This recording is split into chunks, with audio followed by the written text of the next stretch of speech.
ஜிஎஸ்டில ஒரு பெரிய மாற்றம். அன்றாடம் நம்ம பயன்படுத்தக்கூடிய பல பொருட்களுடைய விலை அப்படிங்கிறது இன்னைக்கு குறைஞ்சிருக்குங்க. செப்டம்பர் 22ஆம் தேதியிலிருந்து இந்த ஜிஎஸ்டி மாற்றம் அப்படிங்கிறது நாடு முழுவதும் அமல்படுத்தப்பட்டிருக்கு.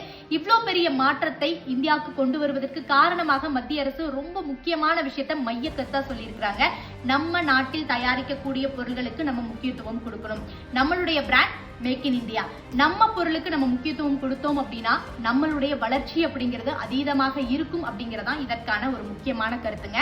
சோ இதனால 2.5 லட்சம் கோடி அளவுக்கு மக்கள் பணத்தை சேமிக்க முடியும் அப்படிங்கறதையும் பிரதமர் நரேந்திர மோடி அவர்கள் சொல்லியிருக்கிறார். அதாவது நம்ம அண்ணா நம்ம அக்கா ஒரு சோப்பு தயாரிக்கிறாங்க, ஷாம்பு தயாரிக்கிறாங்க அப்படின்னா நம்ம கடைக்கு போகும்போது எங்கேயோ எந்த நாட்டிலயோ யாரோ தயாரிச்ச ஒரு சோப்பு ஷாம்பு மற்ற பொருட்களை எல்லாம் வாங்குறத விட நம்ம நாட்டுல தயாரிச்ச நம்ம பொருட்களுக்கு நம்ம முக்கியத்துவம் கொடுக்கும் பொழுது நம்மளுடைய வளர்ச்சி அப்படிங்கிறது கண்டிப்பா அதிகமாகுங்க. ஏன்னா இந்தியாவுடைய மார்க்கெட் அப்படிங்கிறது மிகப்பெரிய ஒரு மார்க்கெட். ஜிஎஸ்டி 2017 வந்துச்சுங்க.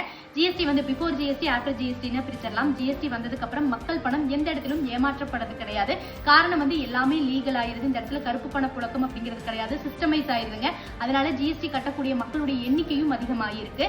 அதாவது ஜிஎஸ்டியை பொருள்களை பொறுத்து 5%, 12%, 18%, 28%, 40% அப்படின்னு முன்னாடி பிரிச்சிருந்தாங்க.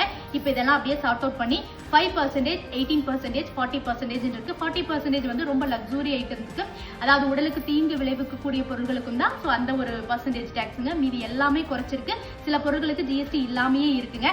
சோ இந்த ஒரு பெரும் மாற்றத்தை பயன்படுத்தி நம்ம நாட்டில் இருக்கக்கூடிய பொருட்களுக்கு நம்ம முதல் முக்கியத்துவம் கொடுக்கணும். நம்ம இந்தியர்கள் அனைவரும் ஒன்றிணைந்தால் மட்டுமே தான் இந்த விஷயம் சாத்தியமாகும். நம்ம எல்லாரும் ஒருங்கிணைவோம். ஜெய் ஹிந்த்.